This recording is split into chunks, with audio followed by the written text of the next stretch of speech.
কাতি বিহু কঙালী, মাঘৰ বিহু ভোগালী, বহাগতে ধেমালি কৰোঁ, নহয়নে? এতিয়া আহি আছে আমাৰ আগন্তুক ভোগালী বিহু, ভোগৰ বিহু। আঘোণৰ খেতিপথাৰ সামৰি সকলো মানুহ আজৰি হৈ সকলো নতুন ধান ভঁৰালত সামৰি ধান কুটাই সম্পূৰ্ণখিনি চুঙা চাউল, চুঙা পিঠা, যিকোনো ধৰণৰ বস্তু অভাৱ নোহোৱাকৈ ভোগালী হৈ আছে, নহয়নে আমাৰ ভোগালী বিহুটো। গতিকে আজি সেই ভোগালী বিহুৰ কেইটামান মহত্বৰ বিষয়ে আপোনালোকৰ লগত শ্বেয়াৰ কৰিম বুলি ভাবিছোঁ, যিখিনি আমাৰ পৌৰাণিক দিনৰ পৰা চলি আহিছে আৰু যিখিনি চলিবইলগীয়া। যিহেতু ভোগালী মানে ভোগ নহয়, প্ৰতিটো ভোগালী বিহুৰেই হওক, প্ৰতিটো বিহুৰে সংক্ৰান্তিৰ দিনটোত, দুমাহীৰ দিনটো এটা এটা ডাঙৰ মহত্ব আছে। আমি তাৰ বিষয়ে কিছু আলোচনা কৰোঁ আজি, আহকচোন। প্ৰথম ডাঙৰ মহত্বটো হৈছে, আমি ধান যেতিয়া আমাৰ পথাৰৰ পৰা আমাৰ সামৰি হৈছিলে, ঠিক ময়ো ভিডিঅ' প্ৰস্তুত কৰিছিলোঁ লখিমী নিয়া। লখিমী কেইডাল যিদৰে আমি সাঁচি সামৰি সুন্দৰভাৱে নি আতুম টোকাৰিকৈ ৰাখিছোঁ, নহয়নে? কিয় বাৰু? সেই ভঁৰালত থ'বৰ বাবে। কিন্তু লগে লগেতো আমি ভঁৰালত থৈ দিয়াগৈ নাই, নহয়নে? কিয় থোৱাগৈ নাই বাৰু? আমিতো নি পেলাই লগে লগে ভঁৰালত থৈ দিবগৈ পাৰিলোঁহেঁতেন, কিন্তু নহয়। আচলতে আঘোণ মাহত প্ৰায় কেতিয়াবা বতৰ বেয়া কৰে। এইবছৰ নাই দিয়া বৰষুণ চৰষুণ, সেইবাবে বহুত খেতিয়কে ধানখিনি সামৰিবলৈ সুবিধা পালে সুন্দৰভাৱে শুকুৱাই পেলাই ধানখিনি ভঁৰালত ঢালিব পৰা গ'ল। কিন্তু এনেই হ'লে যেতিয়া খেতি সময়ত বতৰ বেয়া কৰে, ধান শুকুৱাবলৈ বহুত কষ্ট হয়। মৰণা মাৰি ধান সামৰি ভালকৈ নুশুকুৱালেতো ধান সামৰিব নোৱাৰি। ঠিক সেইদৰে সকলো ফালৰ পৰা মিলিব লাগিব। সেইদৰে সামৰি মেলি ভৰাই ভঁৰালত আজৰি কৰালৈকে আঘোণৰ মাহটো ধান দাওঁতেই যায়। আৰু লাষ্টৰ ফালে যিকেইটা দিন থাকেগৈ, সেইকেইটা দিনত যদি বতৰে কিবা খেলি মেলি কৰে, তেতিয়াহ'লে পুহৰ মাহটো প্ৰয়োজন হয়। গতিকে হাতত খেতিয়কসকলে পুহৰ মাহটো লৈ থোৱা হয়। যিহেতু বহুত খেতি থাকে মানুহৰ, আগৰ দিনীয়া মানুহেতো বহুত খেতি কৰে, খেতিতেই বহুত মানুহ চহকী হোৱা মানুহ এতিয়াও আছে, ক'ৰবাত ক'ৰবাত নোহোৱা নহয়। গতিকে সেই বহুত বেছি খেতি থকা খেতিয়কসকলৰ বহুত সময় লাগে হাতত, নহয়নে? ধান চিজিল কৰা, খেৰ সামৰা, বহুত কিবা কিবি থাকে খেতিটো বুলি ক'লে। গতিকে সম্পূৰ্ণখিনি আজৰি হোৱালৈকে পুহৰ মাহটো হাতত লৈ থোৱা নিচিনা। গতিকে পুহৰ মাহটো যেতিয়া শেষ হ'ব, শেষ হ'লে নিজৰ হিচাপত যি ধান দৰকাৰ হ'ব মাঘৰ মাহটো চলিবৰ কাৰণে, নতুন ধান আমি বাহিৰত ৰাখি থোৱা হয়। কাৰণ কিয় জানেনে? মাঘৰ মাহত ভঁৰাল চুব নাপায় বুলি কোৱা হয়। মাঘৰ মাহত যিহেতু ভঁৰাল চুব নাপায়, গতিকে সকলো ধানটো ভঁৰালত ভৰাই থ'লে নহ'ব। গতিকে যিখিনি আমাক প্ৰয়োজন হয় গোটেইখিনি আমাৰ হিচাপ এটা কৰি বাহিৰত ৰখা হয়। তাৰ পাছত সেই যে দুমাহী, পুহ আৰু মাঘৰ দুমাহীৰ দিনা সংক্ৰান্তি বুলি কোৱা হয়। আৰু সেই দুমাহীৰ দিনা সন্ধিয়া লগা যেতিয়া আমাৰ চাকি জ্বলোৱা সময় হয়, সেই সময়খিনিতেই ভঁৰালৰ মূধত চাকি জ্বলোৱা হয়। জ্বলাই পেলাই সেইদিনা সেই যে আমি বাহিৰত আতুম টোকাৰিকৈ লখিমী ভাগ আনি থৈছিলোঁ, সেইদিনা তেওঁক ভঁৰাললৈ সোমোৱা হয়। সেয়া হৈছে মাঘৰ বিহুৰ সংক্ৰান্তিৰ দিনা, দুমাহীৰ দিনা প্ৰথম পৰ্ব সেইটোৱেই। মই জনামতে সেয়া আৰু পৰ্ব আৰম্ভ হৈছে। আৰু সেই যে সংক্ৰান্তি আৰম্ভ হৈছে, সেই সংক্ৰান্তিৰ দিনটোতেই, দুমাহীৰ দিনটোতেই বা ৰাতিটোৰ ভিতৰতে কিমান যে নিয়ম কৰিব লাগিব, এতিয়া আপোনালোকক সেইখিনি বিষয়ে মই কৈ গৈছোঁ। লখিমী ভাগ ভঁৰালত সোমোৱাৰ পাছত আৰু আমাৰ ভঁৰাল চোৱা নহ'ব, কাৰণ পিছদিনা ৰাতিপুৱাৰ পৰা মাঘৰ 1 তাৰিখ হ'ব, নহয়নে? আমাৰ ইতিমধ্যে মেজি ব্যৱস্থা কৰা হয়। ৰাতি ঠাণ্ডাত বহি থাকিবৰ বাবে এটা মেজি ব্যৱস্থা কৰা হয়, আৰু এটা খুব সুন্দৰভাৱে মেজি ব্যৱস্থা কৰা হয়, যিটো আতুম টোকাৰিকৈ ৰাতিটো ৰখি থকা হয় বহি বহি। আৰু সেই মেজি ভাগৰ ওপৰত দিয়া থাকে আম পাত, মানে নিয়মে নীতিয়ে কৰা হ'ব। সেই মেজি ভাগ নিয়মত জ্বলাব লাগিব। আৰু ৰাতি যিহেতু মানুহখিনি বহি থাকিব, ভেলাঘৰ সাজি ফূৰ্তি কৰি ভোজ খায়, নহয়নে? আনন্দ কৰি সেইদিনাখনৰ বাবে এটা বেলেগকৈ ডাঙৰ মেজি বনোৱা হয়। যিহেতু সেইটো কোনো নিয়মৰ নহয়, এনেই জুই ফুৱাই বহি থাকিব পৰাকৈ, ঠাণ্ডাত যিহেতু সকলো বহি থাকিব, নহয়নে? ফূৰ্তি কৰি আৰু ভেলাঘৰত থাকিব, ভোজ খাব, এইবোৰ বহুত কিবা কিবি যাৰ যি ধৰণে সুবিধা হয়।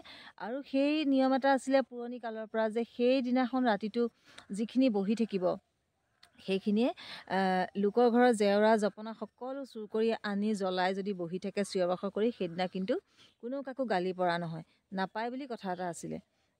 গতিকে আজিকালি বাৰু ইমান কোনেও সহ্য নকৰে। আজিকালি তেনেকৈ জেওৰা জপনা চুৰ কৰি আনি বহি থকা মানুহো নাই, বহুত কমিলে। গতিকে মই কথাটো ক'বলৈ গৈছোঁ। গতিকে সেইদে থাকোঁতেই ফূৰ্তি ফাৰ্তা কৰি ভোজ ভাত খাই জুই ফুৱাই থকাৰ সময়তেই ঠিক ৰাতিপুৱাবৰ সময় হয়। আৰু সেইখিনি সময়তে আপোনালোকক ক'বলৈ লৈছোঁ যিটো আমাৰ দ্বিতীয় মহত্বটো কি জানেনে? মাঘী বন্ধা। মাঘী বন্ধা মানে মাঘৰ মাহ সোমাব, এইটো কোনোবাই মাঘ বন্ধা বুলি কয়, মাঘী বন্ধা বুলি কয়, কিন্তু সেইটো প্ৰত্যেকৰে কোৱাৰ ওপৰত নিৰ্ভৰ কৰিব। কিন্তু সেইটো মাঘ বন্ধা বুলিয়েই কওক বা মাঘী বন্ধা বুলিয়েই কওক, নিয়মটো একেটাই। চৰাই চিৰিকটি উঠাৰ আগতেই যিহেতু বহি থকাই হয়, জুই সেকি বাঁহী গা নহয়, বাঁহী গা শুই দিলেতো গায়ে ধুব লাগিব। গতিকে যদি শুই দিয়া হয় গা ধুব লাগিব। আন্ধাৰতে উঠি পেলাই কি কৰা হয়, আমাৰ ঘৰৰ মুধৰ খুঁটাটোত, মন কৰিব, ঘৰৰ মুধৰ খুঁটাটোত, গোহালি ঘৰৰ খুঁটাটোত আৰু ভঁৰালৰ খুঁটাত, তাৰপাছতে ঢেঁকীশালৰ ঢেঁকীটোত, গতিকে এইবাৰ মই ঢেঁকীটোত বান্ধিব পাৰিম আৰু নহয়নে? আৰু ফল লাগি থকা এজোপা গছ, তামোল গছত আচলতে বন্ধা নহয় যিহেতু ওখ, বহুত ঢুকি পোৱা নাযায়। তেনেকুৱা কিছুমান ফল লগা গছ থাকে আমাৰ সাধাৰণতে, নেমু গছ থাকে, এনেকুৱা যিকোনো গছত সেইদৰে মাঘ বন্ধা হয়। সেই যে আমাৰ মৰণাৰ খেৰ থাকে, খেৰেৰে বন্ধা হয়। সেইসমূহ নিয়ম আমাৰ পুৰণাদিনীয়া নিয়ম। গতিকে চাওকচোন, সেই সংক্ৰান্তিৰ দিনাহে কৰিব লাগিব। সংক্ৰান্তিৰ দিনা সন্ধিয়া লগাৰ পৰা আৰম্ভ হয়, সেয়া লক্ষ্মী সামৰাৰ সময়ৰ পৰা আৰম্ভ কৰি আমাৰ যিখিনি মহত্ব থাকে সেইখিনি আমাৰ নিয়মসমূহ কৰি যাবলৈ আৰম্ভ হয়। অকল যে আমি ভোগালী বুলি ভোগেই কৰিম বা আমি ফূৰ্তি কৰি খাম, সেইটোৱে কথা নহয় আচলতে। সেইসমূহ পুৰণাদিনীয়া নিয়ম চলি অহা হৈছে। গতিকে সেইসমূহ এৰি দিয়াটো কথাও নহয়নে বাৰু? গতিকে সেয়া 2 নম্বৰ পৰ্বটোৰ বিষয়ে আপোনালোকৰ আগত জনালোঁ, সকলোৱে জানেই নিশ্চয়। তথাপিতো পুনৰবাৰ যিসকলে নাজানে ভিডিঅ'টোৰ যোগেদি গম পাব। তাৰপাছতে আহিলোঁ তৃতীয় পৰ্বটোলৈ। তাৰপাছতো আৰু শুবলৈ সময় নাথাকে, চৰাই চিৰিকটি উঠে আৰু তাৰপাছত আৰু আমাৰ বাঁহী চোতাল সৰা কিবা কিবিবোৰ, যিহেতু ৰাতি আমাৰ খোৱা বোৱা ফূৰ্তি ফাৰ্তা কৰা কিবা কিবিবোৰ লেতেৰা হৈ থাকে, সেইবিলাক সৰা, বাঁহী চোতাল সৰা, তেতিয়াহে চাফা লাগিব। তেনেকুৱা কৰাৰ সময়বোৰ আহি যায়। সেইখিনি কৰিবৰো হয় আৰু লগতে ঘৰখনৰ পুৰুষজনেই হওক বা যদি ডেকা ল'ৰা থাকে বা সৰু ল'ৰা থাকে, যাৰ আগদিনাখনেই কৈ থোৱা থাকিব যে আজি মেজি কিন্তু অমুকে জ্বলাব দেই, তই জ্বলাবি দেই, গতিকে তেওঁ গা ধুবলৈ ৰেডি। গতিকে তেওঁ গাটো ধুব, ধুই পেলাই মেজি, সেই যে নিয়মৰ মেজি ভাগত তেতিয়া জুই দিব লাগিব।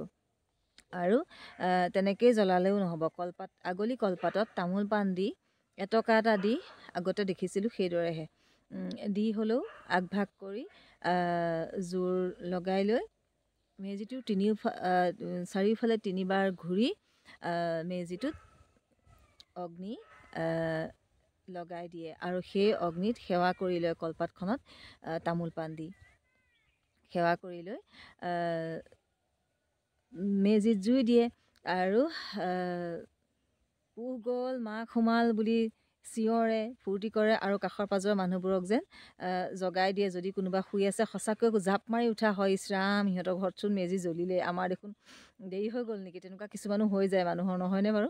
গতিকে সেয়া এটা পৰ্ব, অগ্নি সেৱা। সেই তেতিয়াৰ পৰা যে মেজিটো জ্বলাই দিওঁতে যে আৰম্ভ কৰিলে অগ্নি সেৱা, তাৰপাছত আৰু ঘৰৰ প্ৰতিজনে গা ধুই প্ৰথম পৰ্বটোৱে হৈছে অগ্নিসেৱা। প্ৰতিজনে অগ্নিসেৱা কৰিহে বেলেগ কামলৈ হাত দিব বা বেলেগ কিবা কিবি খাব। গতিকে অগ্নিসেৱা আকৌ সেইদৰে নহয়, সেই যে আমি আগদিনা পিঠা ভাজি থোৱা থাকে, তাৰে আমি খোৱাৰ লগৰ নকৰাকৈ বেলেগকৈ তিল পিঠা, ঘিলা পিঠা যি মন যায় আমি অলপমান ভগৱানলৈ যিদৰে আগ কৰি কিছুমান বস্তু আঁতৰাই থওঁ, ঠিক সেইদৰে আঁতৰাই ৰখা হয় টেমা এটাত, নহয়নে বাৰু? তাৰে এটা এটাকৈ কলপাতত আগভাগ কৰি তামোল পাণেৰে সৈতে আগ কৰি অগ্নি সেৱা কৰা হয় নহয়নে? অগ্নিক আগ কৰি লৈহে আচলতে সেৱা কৰি লৈহে আমি খোৱা হয়। গতিকে আমি যদি বহুত দিনৰ আগৰ পৰা সেইখিনি বনাই লৈ খায়েই থাকোঁ আৰু তেওঁক আগ কৰি দিবলৈ জানো কিবা থাকিলে বাৰু তাৰ পৰা কওকচোন। সেইকাৰণে আচলতে মই যে কৈছিলোঁ সেইদিনা এটা ভিডিঅ'ত যে মই আগতীয়াকৈ বহুত বেছি আগতীয়াকৈ এইবিলাক কাম কৰি বেয়া পাওঁ। সেইটো হৈছে এটা পৰ্ব। তাৰ পাছৰ পৰ্বটো কি জানেনে? তাৰ পাছৰ পৰ্বটো হৈছে কাঠ আলু আৰু মোৱা আলু নহয়নে? সেই জুইতে পুৰি পেলাই মোৱা আলু খাবই লাগিব। মোৱা আলু হেনো পুৰি নাখালে সেইদিনাখন অহা জন্মত বোলে গাহৰি জন্ম লয় বুলি কয়। গতিকে কাঠ আলু নতুনকৈ যেতিয়া কাঠ আলু মাঘৰ বিহুত ওলায়েই, গতিকে মোৰ এটা কথা আছে, কাঠ আলু মই কেতিয়াও আগতীয়াকৈ ওলালেও মই কেতিয়াও নাখাওঁ।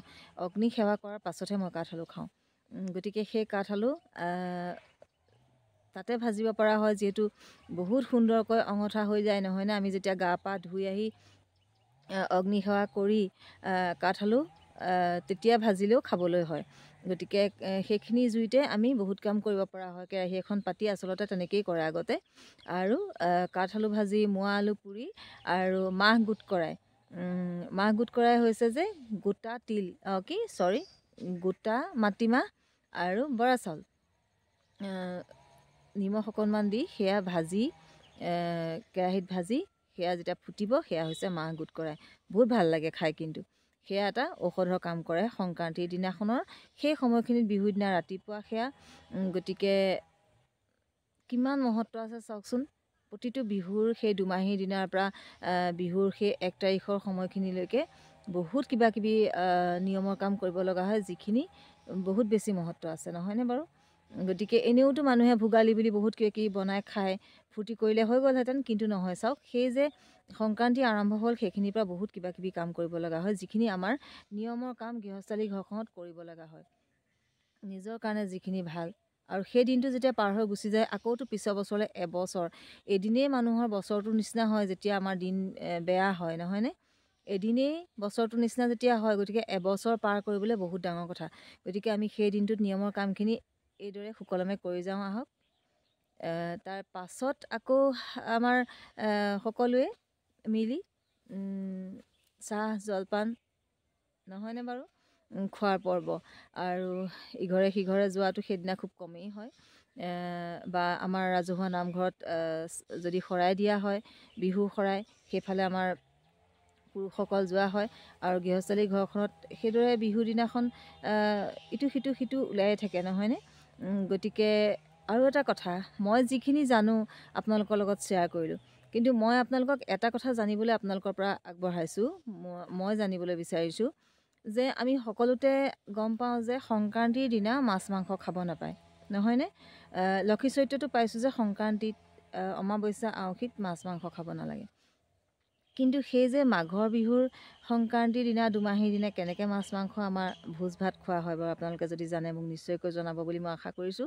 মই যদিও ভিডিঅ'টো প্ৰস্তুত কৰিছোঁ, মই জনাখিনিহে আপোনালোকৰ লগত শ্বেয়াৰ কৰিছোঁ। মই নজনাখিনিতো মই আপোনালোকৰ পৰা জানিব লাগিবই নহয় জানো?